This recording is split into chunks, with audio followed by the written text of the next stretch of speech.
Good morning बच्चों। तो हम लोग माखनलाल चतुर्वेदी जी को पढ़ रहे हैं।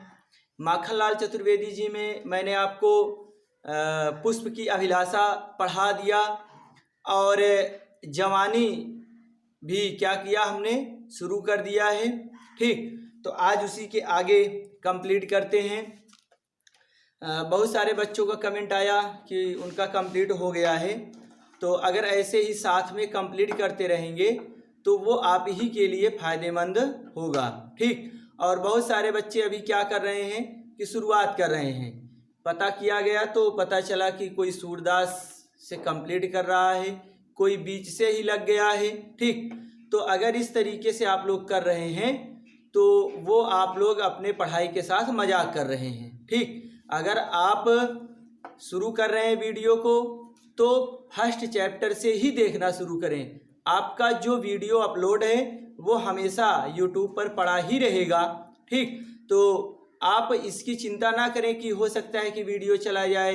ठीक, तो कहीं जाने वाला नहीं है।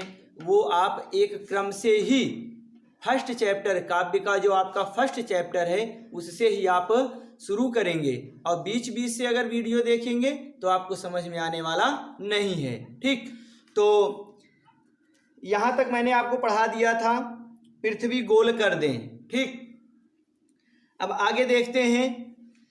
रक्त है या है नसों में क्षुद्र पानी, जांच कर तू शीश दे दे कर जवानी। वह कली के गर्भ से फल रूप में अरमान आया, देख तो मीठा इरादा किस तरह सिरतान आया। डालियों ने भूमि रुख लटका दिए फल देख आली, मस्तकों को दे रही संकेत कैसे वृक्ष डाली।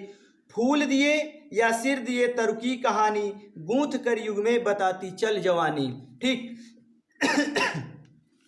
अब यहाँ पर कवि एक वृक्ष के माध्यम से, प्रसंग में बता रहा हूं कि प्रस्तुत पंक्तियों में कवि एक वृक्ष के माध्यम से देश के युवाओं को बलिदान होने की प्रेरणा दे रहा है। ठीक, मतलब लिखेंगे कैसे कि प्रस्तुत पंक्तियों में कवि एक वृक्ष के माध्यम से देश के युवाओं को देश पर बलिदान होने की प्रेरणा दे रहा है। ठीक, कैसे?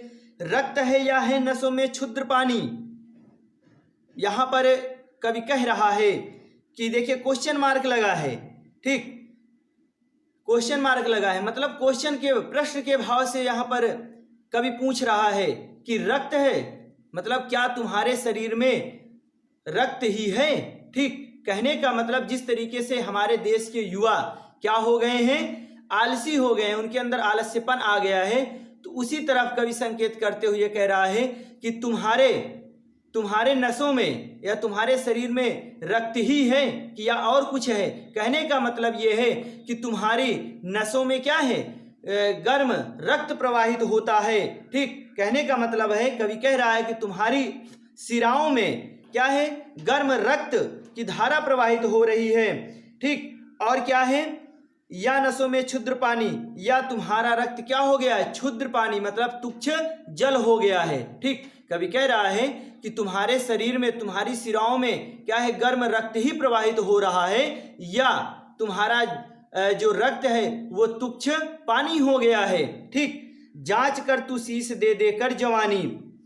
कवि कह रहा है कि देश के लिए, कह रहा है देश के लिए अपने शीश का बलिदान करके, अपने शीश को कटाकर तुम क्या कर सकते हो, जांच कर मतलब अपने ये जवानी की रक्त, ठीक, अपने यौवन के रक्त की जांच परख कर सकते हो। ठीक, उसकी अच्छी तरीके से तुम जांच पड़ताल कर सकते हो। ठीक, कह रहा है कि रक्त है या है नसों में क्षुद्र पानी, जांच कर तू शीश दे देकर जवानी। ठीक, कवि यहां पर कह रहा है, देश के युवाओं को संबोधित करते हुए कह रहा है कि तुम्हारी शिराओं में गर्म रक्त ही प्रवाहित हो रहा है, क्वेश्चन मार्क लगाएंगे, या ठीक, या तुम्हारा रक्त तुच्छ जल तो नहीं हो गया है, या तुम्हारा रक्त तुच्छ जल तो नहीं बन गया। ठीक, जांच कर, कह रहे हैं कि तुम इसकी अच्छी तरीके से परीक्षा या जांच पड़ताल कर सकते हो। कैसे? तू शीश दे देकर जवानी, कह रहे हैं कि देश के लिए अपने शीश को कटाकर ठीक, देश के मान सम्मान के लिए, देश के आत्मगौरव के लिए क्या कर सकते हो कि अपना शीश कटाकर तुम तुम्हारे शरीर में जो रक्त है उसकी अच्छी तरीके से जांच पड़ताल कर सकते हो, उसकी परीक्षा कर सकते हो।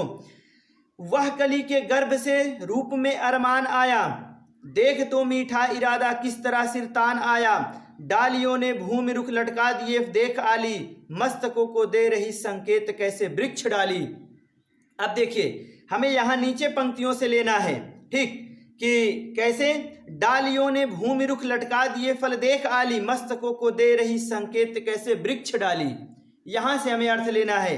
अब यहाँ पर कवि कह रहा है कि कोई वृक्ष क्या करता है, कोई वृक्ष जब क्या होता है फल से लद जाता है, ठीक, क्या होता है जब फल से लदा हुआ कोई वृक्ष है तो वो क्या करता है, वह पृथ्वी की ओर देखता है। पृथ्वी की ओर देखने का मतलब क्या है कि अपने मस्तक को या अपनी डालियों को पृथ्वी की तरफ झुका देता है। किस लिए? उसके अंदर बलिदान की भावना है।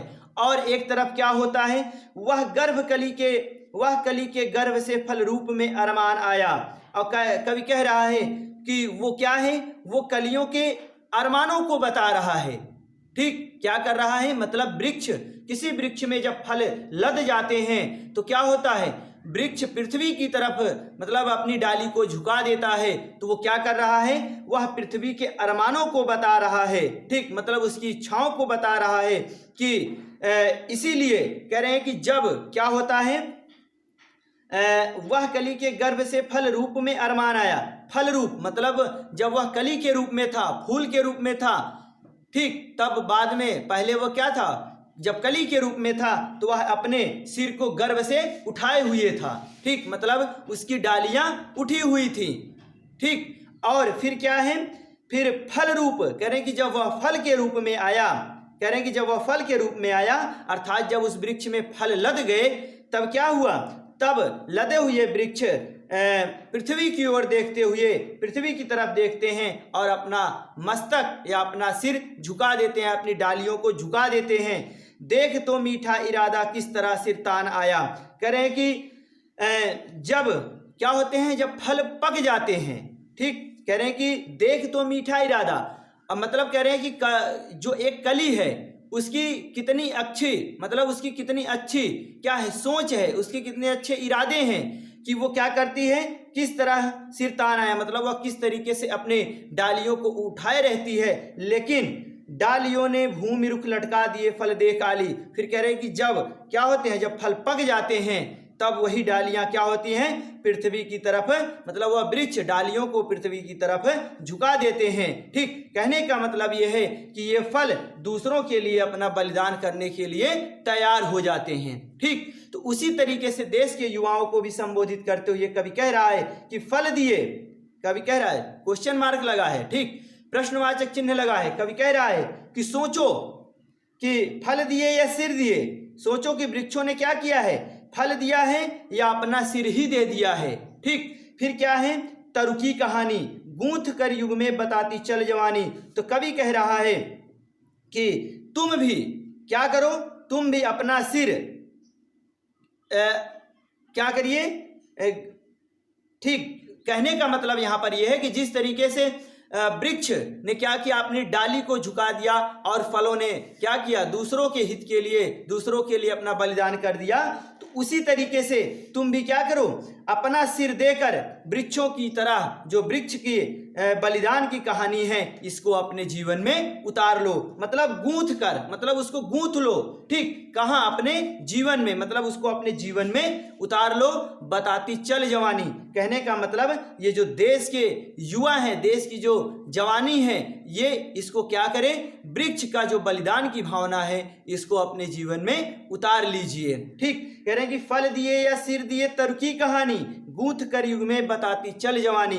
कवि कह रहा है कि सोचो, सोचो, वृक्ष ने फल दिए या अपना सिर दिया। ठीक, तो कवि कह रहा है कि उसी तरीके से तुम भी अपना सिर देकर वृक्षों के बलिदान की कथाओं को, उसकी कहानी को क्या करिए, अपने जीवन में उतार लो। ठीक, फिर आगे, श्वान के सिर हो चरण तो चाटता है, भौंक ले क्या सिंह को वह डांटता है। रोटियां खाई कि साहस खो चुका है, प्राण हो पर प्राण से वह जा चुका है। तुम न खेलो ग्राम सिंहों में भवानी, विश्व की अभिमान मस्तानी जवानी। अब यहाँ पर कवि क्या कह रहा है? कवि यहाँ स्वाभिमान की रक्षा की बात कर रहा है। ठीक, कवि कह रहा है देश के युवाओं को संबोधित करते हुए, देश की जवानी को, देश के युवा वर्ग को संबोधित करते हुए कवि कह रहा है कि हमें अपने स्वाभिमान की रक्षा करनी चाहिए, हमें अपने स्वाभिमान की रक्षा करनी चाहिए। कैसे? श्वान के सिर हो चरण तो चाटता है। कवि कहता है कि कहने को तो क्या होता है, श्वान मीन्स क्या होता है? कुत्ता होता है। ठीक, कवि कहता है कि कहने को तो कुत्ते के भी सिर होता है, श्वान के सिर हो। ठीक, कह रहा है कहने को तो क्या होता है, कुत्ते का भी सिर होता है, पर उसमें क्या होता है? उसमें स्वाभिमान की भावना नहीं रहती। क्यों? कह रहे हैं कि चरण तो चाटता है, कह रहे हैं कि वह क्या करता है? दूसरों की चाटुकारिता करता है। ठीक, दूसरे के पैरों को चाटता है, मतलब अगर उसको थोड़ा सा भी कहीं रोटी मिल जाए तो वो क्या करता है? वह जहां पर क्या होगा उसका जहां पर वो 2 डंडे मार खाएगा वहीं पर जाएगा, क्या करेगा? वहीं पर अगर एक टुकड़ा रोटी का पा जाएगा तो वहां उसी व्यक्ति की वो चाटुकारिता, उसके पैरों को चाटना भी शुरू कर देता है। ठीक, तो कह रहे हैं कि भौंक ले क्या सिंह को वह डांटता है। ठीक, कह रहे हैं कि अब कुत्ते का इतना बड़ा स्वाभिमान नहीं होता। कह रहे हैं कि और वो क्या होता है? स्वाभिमान के अभाव में क्या उसके मतलब कह रहे हैं कि उसके अंदर जब स्वाभिमान की कमी है तो उसकी जो वाणी होती है, उसकी जो आवाज़ होती है, उसमें भी वह शक्ति नहीं रह जाती। तो क्या होता है? तो कह रहे हैं कि भौंक ले, मतलब कह रहे हैं कि उसके अंदर क्या है? स्वाभिमान जब नहीं है तो उसके वाणी में, उसकी ध्वनि में, उसकी आवाज में भी क्या होता है? वो शक्ति नहीं होती है। तो उसके भौंकने से क्या कभी सिंह डर सकता है? मतलब कहने का भाव ये है कि क्या कुत्ते के भौंकने से शेर डरता है? क्योंकि क्या है कि कुत्ते में स्वाभिमान की कमी है, स्वाभिमान का अभाव है, तो उसके भौंकने से कुत्ते भी नहीं शेर भी नहीं डरता है। फिर क्या है? रोटियां खाई कि साहस खो चुका है, और कह रहे हैं कि दूसरों की रोटियां खाते ही उसका क्या होता है? पूरा का पूरा स्वाभिमान ही नष्ट हो जाता है। साहस खो चुका मतलब उसमें कोई साहस भी नहीं रह जाता। ठीक, तो प्राण हो पर प्राण से वह जा चुका है। कह रहे हैं कि इसी प्रकार से कवि कह रहा है कि इसी प्रकार से जीवित होने पर भी वह क्या करता है? वह मरे हुए के समान प्रतीत होता है। ठीक, प्राण हो पर प्राण से वह जा चुका है। प्राण से जा चुका है क्या कहने का क्या मतलब है? मतलब वह मरे हुए के समान है। कह रहे कि प्राण हो, कह रहे कि वह जीवित होने पर भी क्या होता है? वह जीवित होने पर भी मरे हुए के समान हो जाता है। तो कवि के यहाँ पर कह रहा है कि इसीलिए देश के युवकों को भी, देश के युवा वर्ग को भी अपने स्वाभिमान की रक्षा करनी चाहिए। ठीक, फिर क्या है? तुम न खेलो ग्राम सिंहों में भवानी, विश्व की अभिमान मस्तानी जवानी। कवि देश के युवाओं को संबोधित करते हुए कह रहा है कि देश के युवाओं को संबोधित करते हुए कवि कह रहा है कि अपनी भवानी किसके लिए आता है? दुर्गा का पर्यायवाची है, माँ दुर्गा का पर्यायवाची है। तो कवि कह रहा है कि अपनी दुर्गा जैसी असीम शक्ति को तुम क्या करो? ग्राम सिंहों में तुम न खेलो। ग्राम सिंह कहने का मतलब क्या है?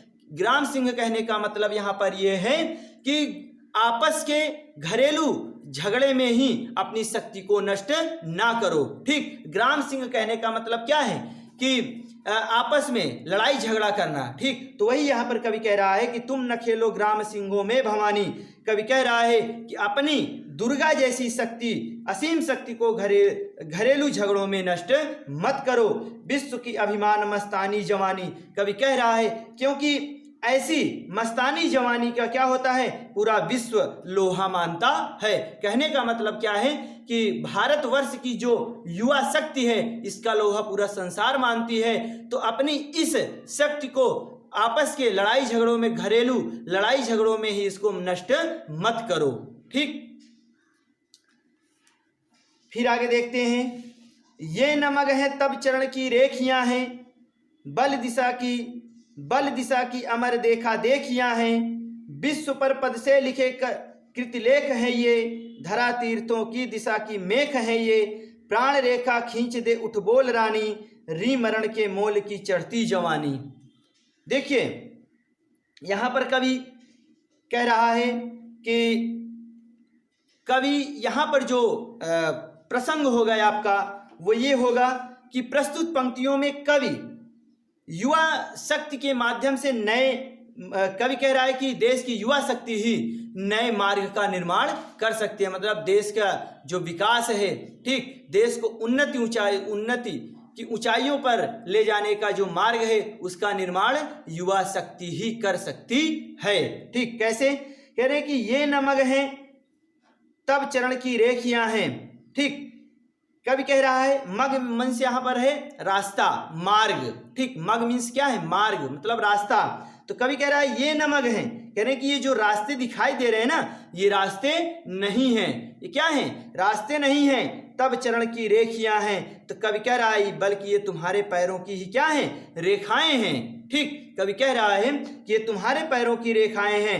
कहने का मतलब ये है कि आज जितनी भी ऊंचाइयों पर जितनी भी उन्नति हमने की है वह युवा शक्ति की ही बनाए हुए नवीन मार्ग हैं। ठीक, यहाँ पर ये कवि कह रहा है कि ये नमग हैं तब चरण की रेखियां हैं। कवि कह रहा है कि ये जो रास्ते दिखाई दे रहे हैं ये रास्ते क्या हैं? ये रास्ते नहीं हैं बल्कि तुम्हारे पैरों के ही रेखाएं हैं, तुम्हारे पदचिन्ह नहीं हैं। अर्थात कहने का भाव यहाँ पर जो आएगा वो ज़्यादा इंपॉर्टेंट है। कहने का भाव ये है कि युवा शक्ति ने ही क्या किया है? ये नवीन मार्ग, नए मार्ग का निर्माण किया है।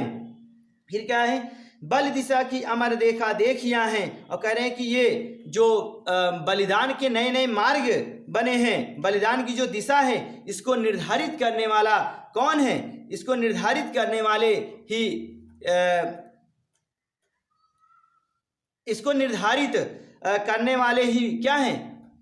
अनुकरण करने योग्य ये मार्ग हैं। ठीक, कह रहे हैं कि बल दिशा की अमर देखा देखियां हैं। कह रहे हैं कि मतलब ये जो आपके चरण रेखाएं हैं यही क्या है? देखा देखिए। देखा देखिए कहने का मतलब क्या है? अनुकरणीय मार्ग। ठीक, मतलब इसी को देखकर हमें आगे बढ़ना है। ठीक, तो कह रहे हैं कि बल दिशा की अमर, कह रहे हैं कि ये जो मार्ग क्या है? बलिदान की दिशा निर्धारित करने वाले क्या हैं? यही अनुकरणीय पथ हैं, यही अनुकरणीय मार्ग हैं। ठीक, इसी मार्ग पर हमें चलना है। विश्व पर पद से लिखे कृतिलेख हैं ये। कह रहे हैं कि ये मार्ग, कवि कह रहा है कि ये जो मार्ग है, जो बलिदान का मार्ग दिखाई दे रहा है, ये कोई साधारण मार्ग नहीं है, कोई सामान्य मार्ग नहीं है, बल्कि क्या है? विश्व पर, कह रहे हैं कि विश्व रूपी पुस्तक पर क्या है? पद से लिखे, मतलब शब्दों के रूप में क्या है? वीरतापूर्ण ये लिखे गए हैं। क्या? कृतिलेख हैं ये, मतलब कृतिलेख मतलब कार्यों, मतलब वीरतापूर्ण कार्यों द्वारा लिखे गए ये लेख हैं। देखिए फिर से कह रहा है कि विश्व पर पद से लिखे कृतिलेख हैं ये। कवि कह रहा है कि ये जो मार्ग दिखाई दे रहा है ये कोई सामान्य मार्ग नहीं है। ठीक, बल्कि ये विश्व रूपी पुस्तक पर क्या है? कृतिलेख हैं ये, मतलब वीरतापूर्ण कार्यों द्वारा लिखे गए लेख हैं। धरा तीर्थों की दिशा की मेख हैं ये। कवि कह रहा है कि आगे कह रहा है कि इतना ही नहीं, कवि कह रहा है इतना ही नहीं, पृथ्वी क्या है? संकल्पों और वीरता के कार्यों, जो तीर्थ स्थल की बात यहाँ पर की जा रही है, तीर्थों ना, तो मेख मतलब होता है स्थल या स्थान। ठीक, कह रहे हैं कि दिशा की मेख है ये।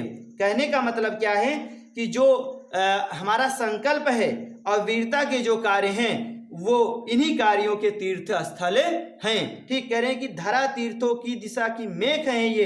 कवि कह रहा है कि इतना ही नहीं, क्या है? पृथ्वी पर हमारे दृढ़ संकल्प और वीरता के कार्यों के ये तीर्थ स्थल भी हैं। कौन? जो पद चिन्ह बने हैं, जो चरण रेखाएं बनी हैं, ठीक, वो क्या हैं? वो हमारे संकल्पों और वीरता के कार्यों के क्या है? तीर्थ स्थल भी हैं। फिर आगे, प्राण रेखा खींच दे उठ बोल रानी, री मरण के मोल की चढ़ती जवानी। अब देखिए, उठ बोल रानी, रानी किसके लिए आया? देश के युवा के लिए, देश के युवाओं की जवानी के लिए आया है। कवि कह रहा है हे जवानी रूपी रानी, क्या करे? प्राण रेखा खींच दे। कह रहे हैं कि तू अपने प्राणों की रेखाएं क्या कर दे? खींचकर एक आदर्श स्थापित कर। ठीक, कह रहे हैं कि प्राण रेखा खींच दे उठ बोल रानी। कवि कह रहा है कि हे जवानी रूपी रानी, तू अपने प्राणों की रेखा खींच कर क्या करे, एक मतलब देश के युवाओं के लिए एक आदर्श स्थापित कर दे। री मरण के मोल की चढ़ती जवानी कि क्या है, कैसा आदर्श स्थापित करने की कवि बात कर रहा है कि री मरण के मोल की चढ़ती जवानी कि तू क्या है, तू मृत्यु की क्या है, तू मृत्यु की मोल है। मतलब कहने का मतलब क्या है कि सच्ची जवानी क्या होती है, मृत्यु से ही प्राप्त होती है। ठीक, कहने का इसका पूरा का पूरा भाव है कि री मरण की मोल की चढ़ती जवानी कि कहने का मतलब यह है कि सच्ची जवानी क्या होती है, मृत्यु से ही प्राप्त होती है। तो इसीलिए हे जवानी रूपी रानी, तू अपने प्राणों की रेखा खींचकर एक आदर्श स्थापित कर दे। ठीक, फिर आगे, टूटता जुड़ता समय भूगोल आया, गोद में मड़िया समेट खगोल आया। क्या जले बारूद हिम के प्राण पाए, क्या मिला जो प्रलय के सपने न आए। धरा यह तरबूज है दो फाक कर दे, चढ़ा दे स्वातंत्र प्रभु पर अमर पानी। विश्व माने तू जवानी है जवानी। ठीक, अब यहाँ पर कवि क्या कर रहा है, देश के युवाओं को क्रांतिकारी, देश में क्रांतिकारी परिवर्तन लाने के लिए उन्हें प्रोत्साहित कर रहा है। देश में क्रांतिकारी परिवर्तन लाने के लिए कवि देश के युवाओं को प्रोत्साहित कर रहा है। ये इसमें का प्रसंग होगा। देखिए, टूटता जुड़ता समय भूगोल आया।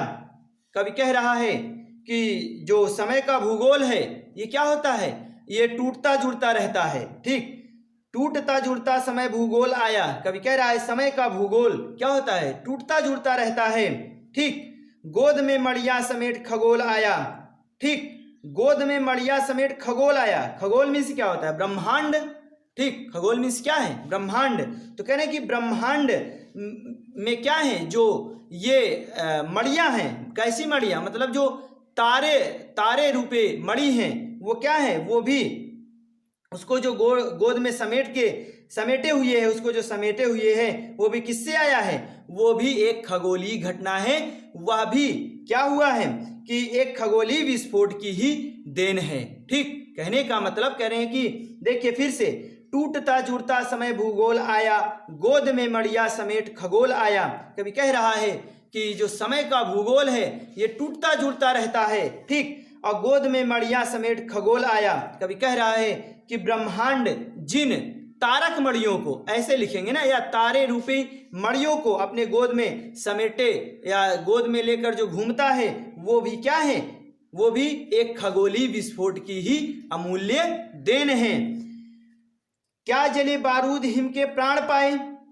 अब देखिए कवि क्या कह रहा है कि यदि बारूद क्या हो जाए, हिम के प्राण पाए। हिम के प्राण पाने का मतलब क्या है, मतलब बर्फ का प्राण क्या है, उसका ठंडापन। क्या है, उसका ठंडई, उसका ठंडापन ही बर्फ का क्या है, प्राण है।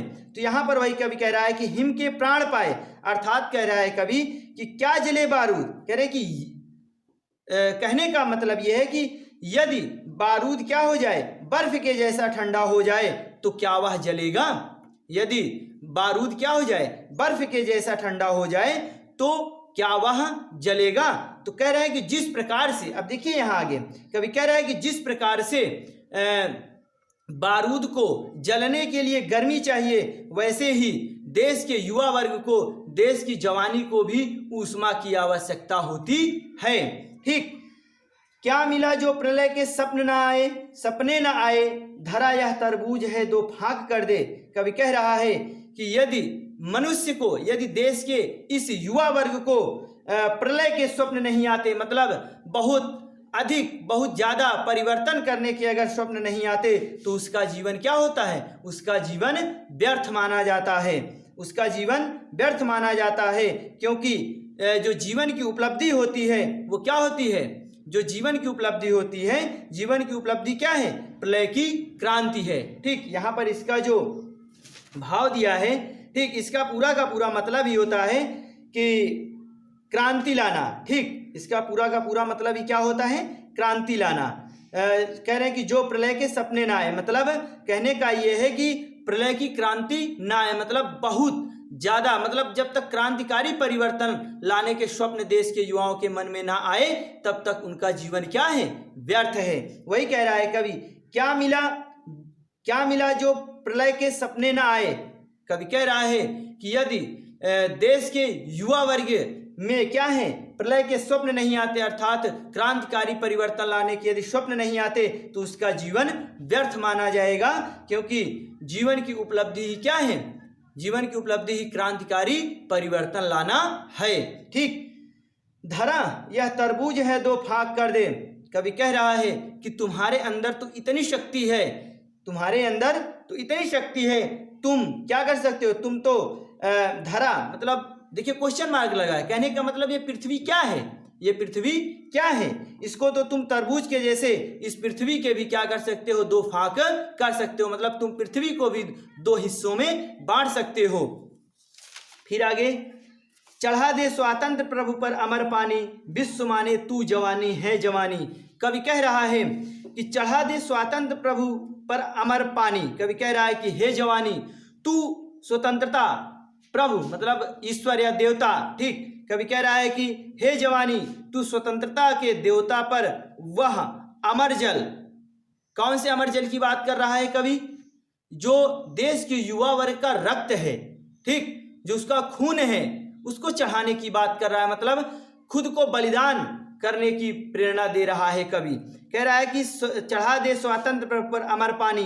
कवि कह रहा है कि हे जवानी, तू स्वतंत्रता के देवता पर ये जो तुम्हारा वह अमर जल है, अर्थात जो रक्त है, उसको चढ़ा दो। विश्व माने तू जवानी है जवानी, कह रहे हैं कि जिससे संसार तेरा क्या करे, विश्व माने मतलब जिससे संसार तेरा गुणगान करे, कि वस्तुतः जवानी का जो सत्य रूप है, जवानी का जो असली रूप है, वो तेरी ही जवानी है। ठीक, कह रहे हैं कि विश्व माने तू जवानी है जवानी। ठीक, कवि कह रहा है कि जिससे संसार तेरा गुणगान करे, कि ये जो क्या है, जवानी का सत्य रूप है, वो तेरी ही जवानी है। ठीक,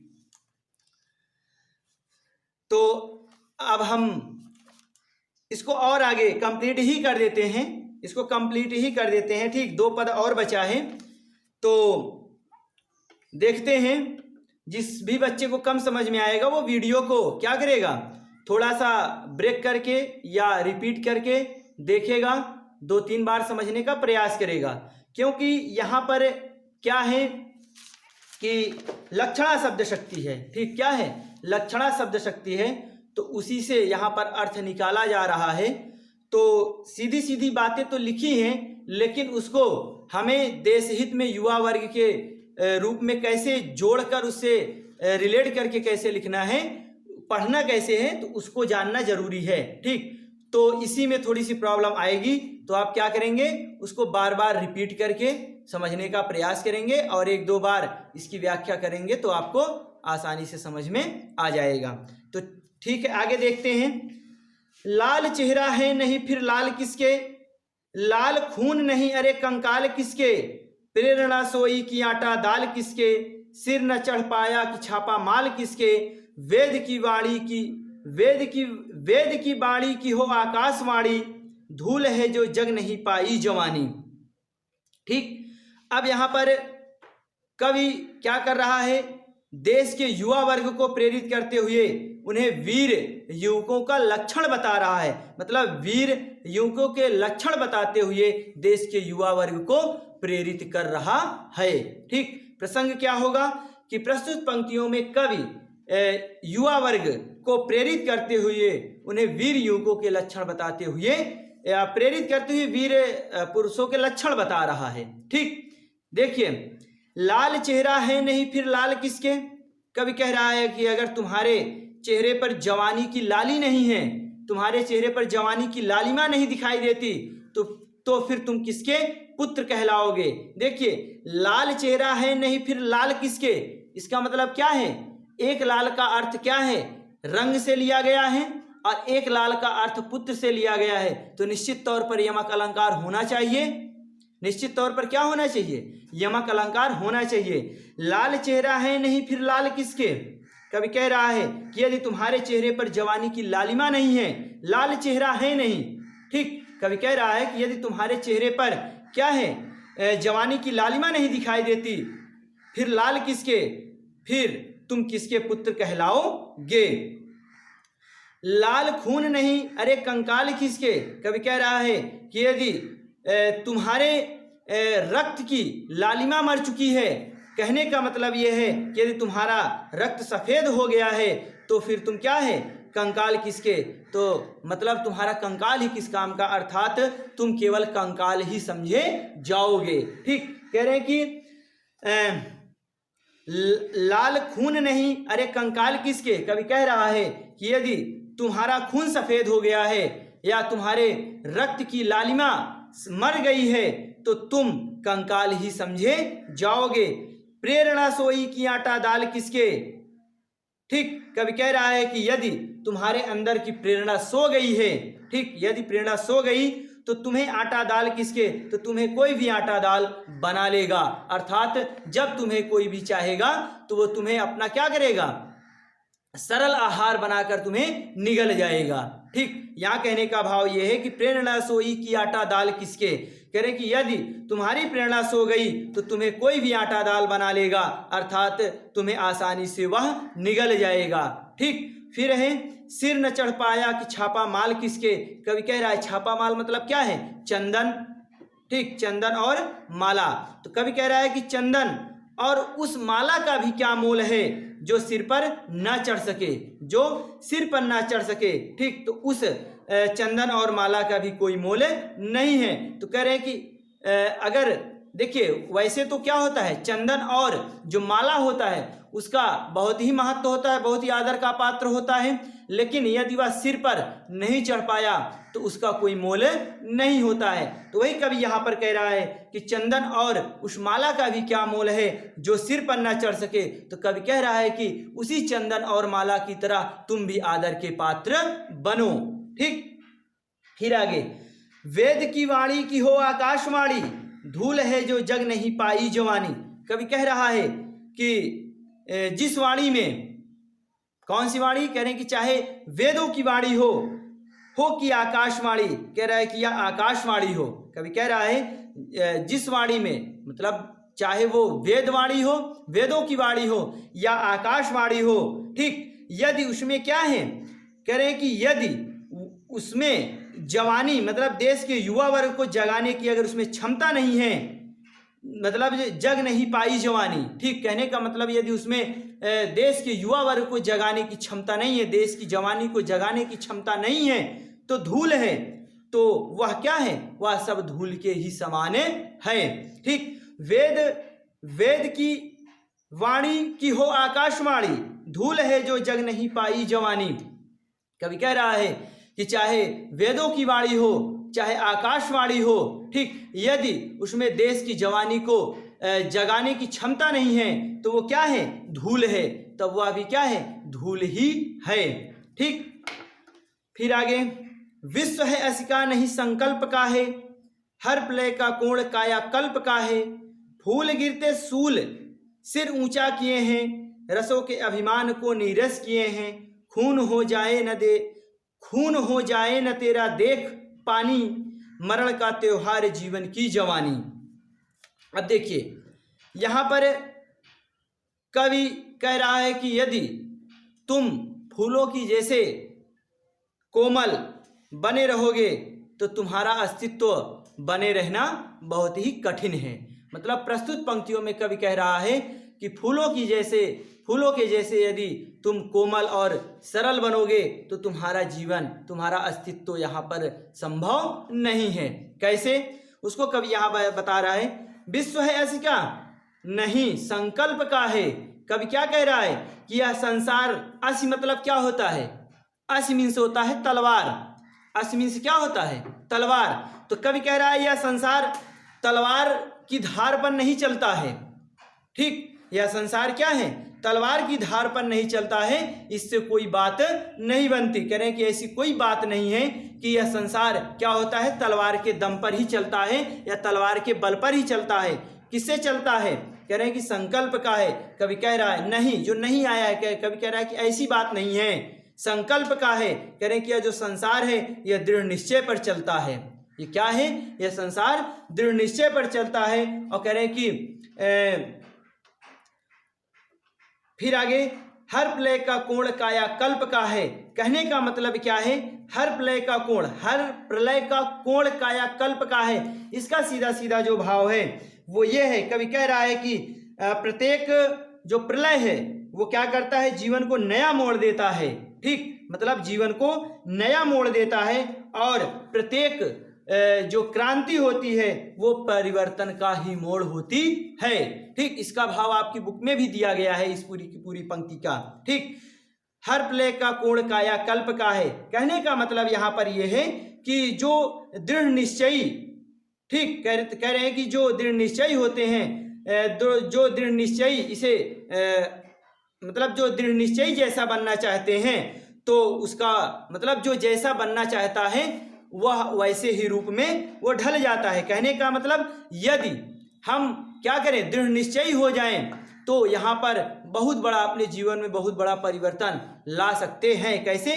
क्रांति के रूप में। करें कि कहने का मतलब क्या है कि जब जब भी क्रांति हुई है तब कुछ ना कुछ परिवर्तन आया है।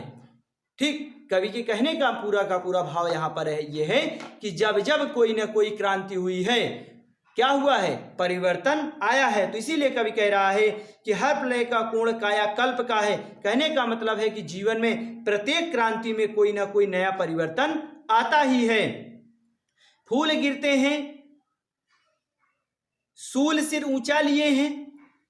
अब कवि कह रहा है कि फूलों में सुगंध होती है, फूल बहुत कोमल होता है, ठीक, लेकिन वह अपने स्थान पर स्थिर नहीं रहता है। वो क्या होता है? वो अपने स्थान से एक न एक दिन वो गिर जाता है। फूल क्या है? कह रहे हैं कि फूल में सुगंध होती है और बहुत कोमल होता है, लेकिन वह अपने स्थान पर स्थिर नहीं रहता, वह एक न एक दिन डालियों से अलग होकर गिर ही जाता है। ठीक, फिर क्या होता है? कारण क्या है? कवि कह रहा है कि क्योंकि उसमें कोई दृढ़ता नहीं होती है, उसमें कोई मजबूती नहीं होती है। फिर क्या है? सूल सिर ऊंचा लिए हैं और कह रहे हैं कि जो कांटा है वो क्या है? कुरूप होता है, ठीक, कठोर होता है, कलुष होता है। फिर भी वो क्या है? कांटा अपने स्थान पर अपना सिर ऊंचे किए रहता है, क्योंकि उसमें दृढ़ता होती है, वो दृढ़ निश्चय होता है, इसीलिए वो अपने स्थान से गिरता नहीं है। फिर रसों के अभिमान को नीरस किए है, और इस तरीके से वो क्या करता है? रस के अभिमान, मतलब जो फूलों की सुगंध होती है, जो फूलों की कोमलता होती है, उसके सुगंध को क्या करता है? वो नीरस किए है। मतलब कांटा ही क्या कर देता है? उसको चकना चूर कर देता है, उसको चूर चूर कर देता है। किसके? मतलब पुष्प के अभिमान को, मतलब जो फूल का ये अभिमान है कि मेरे अंदर सुगंध है, मेरा स्वरूप अच्छा है, ठीक, मेरा आकार अच्छा है, मैं देखने में सुंदर हूं, लेकिन उसमें क्या होती है? दृढ़ता नहीं होती है। इसीलिए वो क्या होता है? फूल एक न एक दिन पौधे से अलग हो जाता है। और जबकि कांटा क्या होता है? मजबूत होता है, ठोस होता है, कलुष होता है, कुरूप होता है, ठीक, उसमें दृढ़ निश्चय होता है, दृढ़ता होती है, इसीलिए वो अपने स्थान पर बना रहता है। और वही कांटा एक दिन क्या कर देता है? फूलों में जो सुगंध होती है उसको भी, उसके अहंकार को भी वो चूर चूर कर देता है। ठीक, फिर आगे, खून हो जाए न तेरा देख पानी, मरण का त्योहार जीवन की जवानी। कवि कह रहा है खून हो जाए न तेरा देख पानी। कवि कह रहा है कि देश के युवाओं को संबोधित करते हुए कह रहा है कि अपनी संकल्प शक्ति को बनाए रखो। ठीक, कह रहे हैं कि अपने संकल्प शक्ति को बनाए रखना, कि कहीं तुम्हारे जो रक्त है, तुम्हारा जो खून है, ये कहीं पानी ना बन जाए, अर्थात कहीं तुम्हारे रक्त की जो ऊष्मा है यह समाप्त ना हो जाए। इसलिए अपने अंदर क्या करिए? संकल्प शक्ति को बनाए रखना, और उसकी ऊष्मा को समाप्त, मतलब अपने रक्त की ऊष्मा को समाप्त नहीं होने देना। मरण का त्योहार जीवन की जवानी। क्योंकि कवि कह रहा है कि युवाओं के लिए मृत्यु ही क्या होती है, मृत्यु एक त्योहार के जैसे होती है। और कारण क्या है, कवि बता रहा है क्योंकि जवानी क्या होती है, उमंग से भरी होती है, जवानी उमंग से भरी होती है, इसीलिए युवा को क्या होती है, मृत्यु एक उत्सव के समान प्रतीत होती है और युवा उसको मृत्यु को उत्सव के समान ही मनाते भी हैं। तो इसीलिए कवि यहाँ पर देश के युवाओं को क्या कर रहा है, देश पर बलिदान होने के लिए प्रेरित कर रहा है।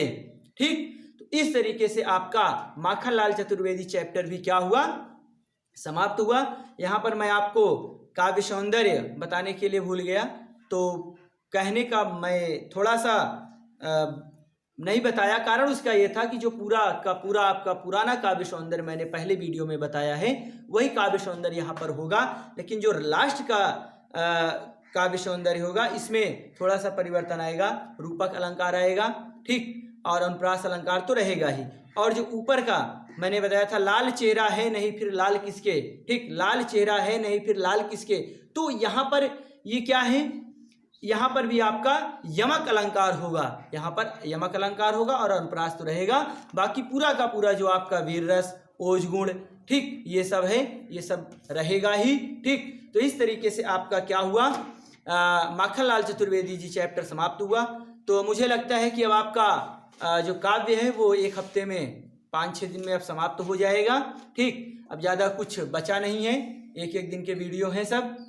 हाँ, आप लोगों को एक सूचना देनी है कि आपकी जो इंग्लिश की क्लास है वो अब लगभग एक हफ्ते बाद ही शुरू हो पाएगी।